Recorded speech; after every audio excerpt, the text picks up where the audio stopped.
Tell us a bit about yourself. So my name is Amit Sharma. I'm 29 years old. I'm a doctor. I'm a local GP. I work for Parkside Family Practice, which provides good quality care for all the family. So if you are looking for a GP, we're definitely the place to go. I'm married. I'm married to Radna. We've been married 4 years, and we've got a 10-month-old son called Samuel. Oh, wonderful. So, what's your favorite thing about living in this country, Great Britain? Yeah, it's an interesting question because obviously I've lived here my whole life. I guess I would say the NHS. I think it's a great institution which we all need to protect. So remember that next time when you're voting. And also, I mean, in cuisine, I'd say fish and chips, because I don't think there's really much else to British cuisine.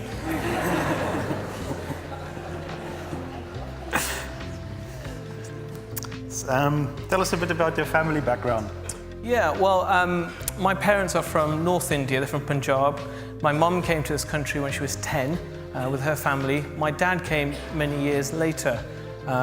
They got married. I was born in Coventry, so things didn't start too well in life for me.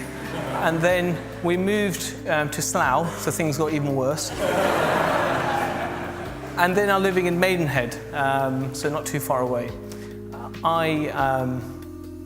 And yes, I've got 2 younger brothers. One's age 27, the other's 21. But my background basically is from a Hindu background. So all of my family, extended family, and everyone else is a Hindu. And my surname, Sharma, refers to the fact that we're from the Brahmin caste, which is the priestly caste of Hinduism. So in essence, we're supposed to be the strictest, most religious of Hindus. And for me, practically, growing up, that meant in the home we'd have often rituals performed by priests, we'd have an idol in the house which we'd worship daily, we'd go to temple a few times a year. And I even went to India to visit some special temples and to bathe in the river Ganges, which is a holy river, or said to be a holy river. So certainly growing up, I was interested and did believe in the teachings of Hinduism. So Amit, you've been coming to Kerry for about 2 years now, and you've become a Christian. How did this happen? Well, yeah, I mean, I guess it started 10 years ago, just over 10 years ago, when I met my wife, Aradna, who was a Christian. As a result of that, I was quite curious about it, so I'd go with her to church occasionally. I'd try and listen. Often I'd daydream. I hope you're not daydreaming now. You are listening and you're being kept awake. But I would struggle, and I would sometimes be challenged by some of the things I heard about Jesus, but then I would just ignore it and try not to think about it too much. And things for me carried on like that for a long time, I guess really until after I got married and came to Reading, where I discovered Kerry because we lived close by. And actually, I started to come every Sunday because I was working in general practice, so I could actually come every week. And things really changed for me, though, on the 21st of July 2013, when I was here listening to a pastor, Assistant Pastor Dan Dwelly, who's preaching about sin. That's the bad things we do in our lives. And he was talking about all sorts of sins, things I'd never even considered, like greed, self-importance, bad thoughts, things I'd never really thought were bad. But suddenly I realized actually that I was a sinner. I was somebody who was doing these things every single day. And what's worse is I heard that God would punish me for those things that I'd done. But then Dan also talked about the hope that there is in Jesus. He spoke about how Jesus had come to the world, lived a perfect life, and died for my sins, and then been born again and was resurrected. But that I could only come to know God through Jesus. Jesus was the only way to bridge this gap between me and God because of the bad things that I've been doing. So really, you can imagine that really challenged me. I went away from that feeling awful. I felt really terrible about myself. And that day I met Sam Bantu, who's a member at the church, went to his house, he'd invited me, he'd only met me the week before, and we had lunch with some other Christians. And sitting there I realised that these Christians were trying to live for God, they weren't trying to live for themselves, and I was clearly living for myself. So that night I went home and I felt something really physical. I felt short of breath. I almost felt like I was having palpitations. You could almost describe it as a panic attack, but it felt different, you know, and I've not had anything like that before or since. And what I came to realise was it was God's Spirit, the Holy Spirit, working to make me aware of God and that I needed to trust Him. So by this point I was completely broken down, tearful, and I went down on my knees and prayed. And I prayed out loud for the first time ever. I prayed that God would forgive me for my sins.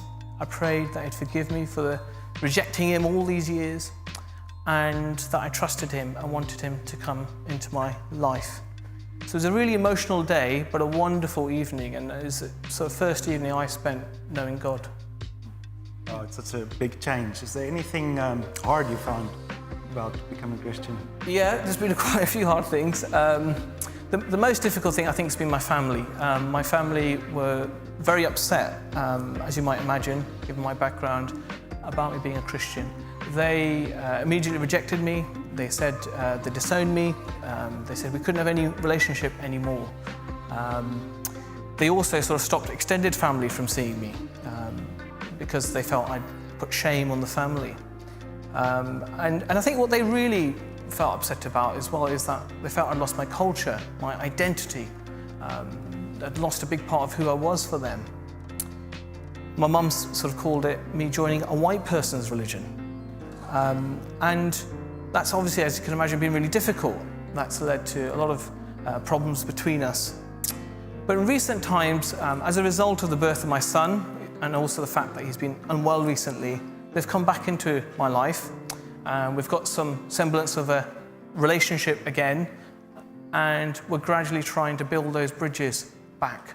And I hope that they can see the change in me.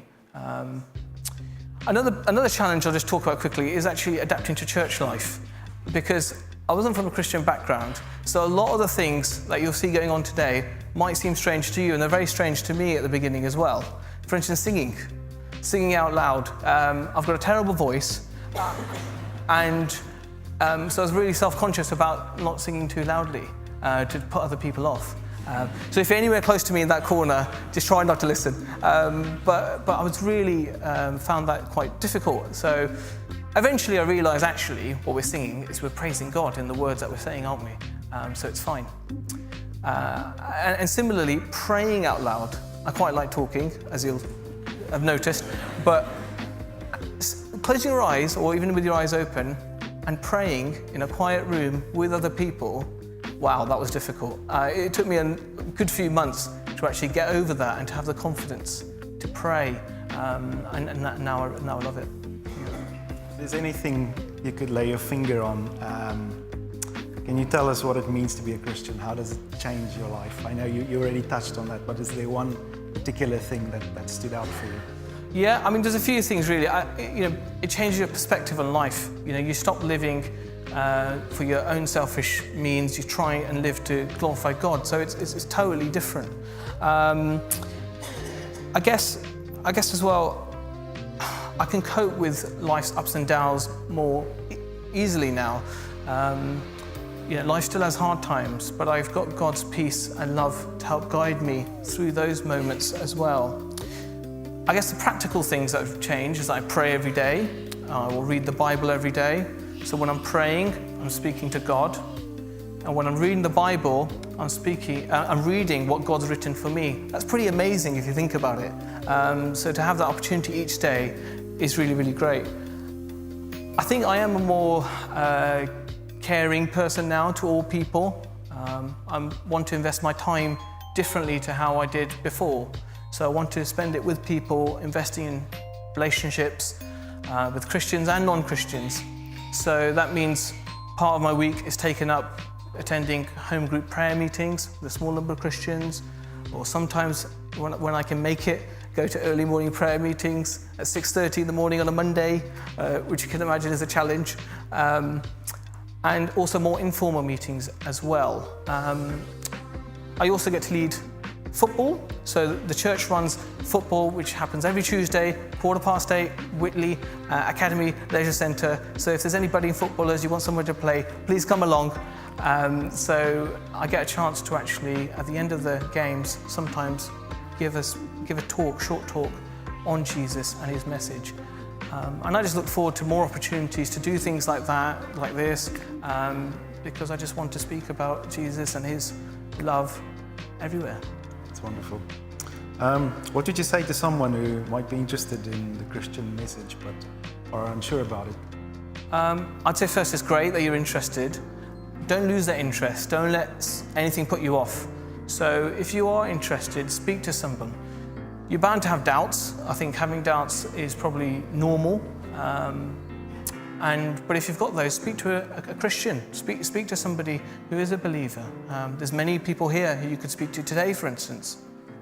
Pick up a gospel. That's one of the short accounts of Jesus' life, which you can sort of read all about what Jesus has done. I'm sure that will help you. Not everyone has a sort of dramatic story, I guess, like I've got. It can be a more gradual, slow process, and that's fine. That's normal as well. I guess what I would say is definitely worth becoming a Christian. Life still has its hard moments, like I said. It's still not easy. It's not a guarantee to sort of a perfect life. But to have God guiding you through those moments is so valuable. I found that recently when my son had an operation on his bladder, and to know God's comfort with me there really made a big difference for me. I think really Jesus' message is for everyone. So wherever you're from, whatever you've done in your life, good, bad, or otherwise, his message is for everyone. It's not like what my mum says. It's not a white person's religion. If you look around you today, you'll see that. And so don't be put off by anything is what I'd say really. And just remember really, Jesus has already done everything for you. He's paid the price for everything you've done in your life and you're going to do in the future. So, all you need to do is trust him.